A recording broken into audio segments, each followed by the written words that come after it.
સમાચાર સુરેન્દ્રનગરથી પ્રાપ્ત થઈ રહ્યા છે। નાના ટીમલામાં શાળાને તાળાબંધી। સરકારી પ્રાથમિક શાળાને તાળાબંધી કરાઈ છે। લીંબડીના નાના ટીમલા ગામની ઘટના। ગ્રામજનો અને વાલીઓએ તાળાબંધી કરી। શિક્ષક વિદ્યાર્થીઓને ત્રાસ આપતા હોવાનો વાલીઓએ આરોપ મૂક્યો। માર મારતા હોવાના પણ આક્ષેપ છે। શિક્ષકની માનસિક હાલત અસ્થિર હોવાનું કહીને ગ્રામજનોએ તાળાબંધી કરી। શિક્ષક દેવાંગભાઈની બદલી કરવાની વાલીઓએ માંગ કરી છે। શિક્ષક છે જે અહીંયા આવીને વિદ્યાર્થી સાથે ગેરવર્તન કરે છે અને ચાલુ ક્લાસ છે તે બાથમાં વહી જાય છે, નાસ્તો કરે છે અને વિદ્યાર્થીઓને બહુ મારામાર કરે છે। એમનું ગેરવર્તન બહુ છે, એમની માનસિક હાલત સરખી લાગતી નથી, એટલે તેમની તાત્કાલિક બદલી કરવામાં આવે ત્યાં સુધી આ શાળા ખુલશે નહીં। સમાચાર મહેસાણાથી ઊંઝાના લીંડી ગામે કોઈ ફોર્મ ન ભરાયું। આંતરિક વિવાદના કારણે કોઈ ફોર્મ ન ભરવામાં આવ્યું। ચૂંટણી સમરસ થાય તે માટે ગ્રામજનો દ્વારા પ્રયત્નો કરાયા। ગ્રામ પંચાયતની ચૂંટણીને લઈ સરપંચ કે સભ્યમાંથી એક પણ ફોર્મ નથી ભરાયું।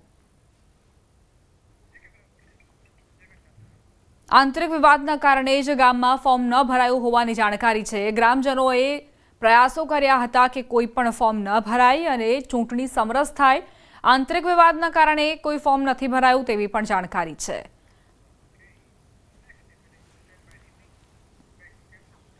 હાલોલની ચંદ્રાપુરા ગ્રામ પંચાયતની ચૂંટણીનો બહિષ્કાર। ગ્રામજનો સતત 3 ટર્મથી બહિષ્કાર કરી રહ્યા છે।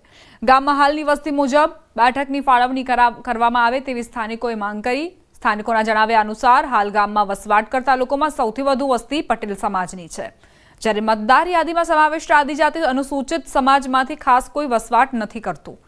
વર્ષ 2016થી આદિજાતિ અનુસૂચિત ઉમેદવારને બેઠક ફાળવવામાં આવે છે, જેથી સ્થાનિકો ચૂંટણીનો બહિષ્કાર કરી રહ્યા છે।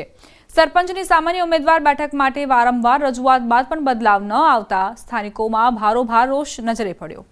હાલોલના ઔદ્યોગિક એકમો ધરાવતી જિલ્લાની સૌથી વધુ આવક ધરાવતી ચંદ્રાપુરા ગ્રામ પંચાયત છે। ચૂંટણીનો બહિષ્કાર કરવાનું મુખ્ય કારણ એ છે કે એસસી સીટ જે આવે છે એમાં કોઈ અહીંયા મતદારો છે નહીં, અને છે એ પણ બહાર ગામ રહે છે।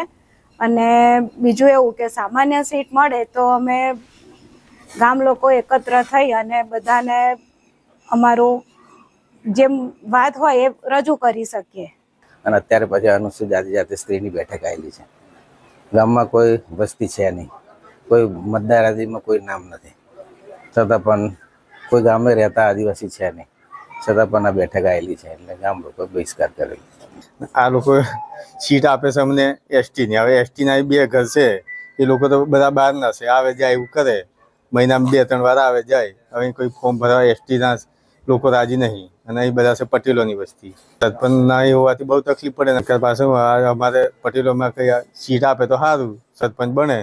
સ્થાનિક સ્વરાજ્યની ચૂંટણીના પડઘમ વાગી ચૂક્યા છે। સાથે સાથે જ ઉમેદવારી પત્રો જમા કરાવવાથી માંડીને આજે ચકાસણી યોજાઈ રહી છે। ત્યારે પંચમહાલ જિલ્લાની ચંદ્રાપુરા ગ્રામ પંચાયત, જેને પંચમહાલ જિલ્લાની સૌથી ધનાઢ્ય ગ્રામ પંચાયત કહી શકાય, કારણ કે ચંદ્રપુરા ગ્રામ પંચાયત વિસ્તારમાં જીઆઈડીસી ઔદ્યોગિક વસાહત આવેલી છે, અને જેને લઈને અહીંયા જે ટેક્સ છે તે સારા પ્રમાણમાં આવી રહ્યો છે, જેથી આ ગ્રામ પંચાયત એક વિકસિત ગ્રામ પંચાયત પણ કહી શકાય। પરંતુ અહીંયા આ ગ્રામ પંચાયત અને સ્થાનિકોની જે માંગ છે અને સ્થાનિકોની જે પરિસ્થિતિ છે તે કંઈક અલગ જ પ્રકારની જોવા મળી રહી છે, જેથી છેલ્લા 3 ટર્મથી સતત 2016 બાદ અહીંયા ઉમેદવારી નોંધાવવામાં નથી આવતી। સરપંચ કે સભ્યમાં કોઈ પણ ઉમેદવાર ગામનો ઉમેદવારી નોંધાવતો નથી અને ચૂંટણીનો બહિષ્કાર કરી રહ્યા છે, જેનું માત્ર ને માત્ર કારણ છે અહીંયા આદિજાતિ અનુસૂચિત ની જે અનામત બેઠક છે તે ફાળવવામાં આવી રહી છે। સ્થાનિકોના જણાવ્યા મુજબ વર્ષ 2011ની વસ્તી ગણતરી ધોરણ આધારે અહીંયા જે આ બેઠક છે તેની ફાળવણી કરવામાં આવી છે। ભરૂચ જિલ્લામાં ગ્રામ પંચાયતની સામાન્ય અને પેટા ચૂંટણીની ઘોષણા સાથે રાજકીય ગરમાવો જોવા મળ્યો છે। જિલ્લામાં 67 ગામોમાં સામાન્ય ચૂંટણી અને 147 ગામોમાં પેટા ચૂંટણી યોજાવાની છે। બીજી તરફ અંકલેશ્વર તાલુકાનું ગડખોલ ગામ વિકાસ અને સહઅસ્તિત્વનું એક અનોખું મોડલ બની ઉભર્યું છે।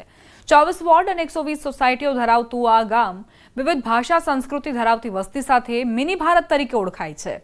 વિવિધ રાજ્યોના દેવાલયો અહીં આવેલા છે, જે સ્થાનિકો માટે આસ્થા અને સંસ્કૃતિનું ગૌરવ છે।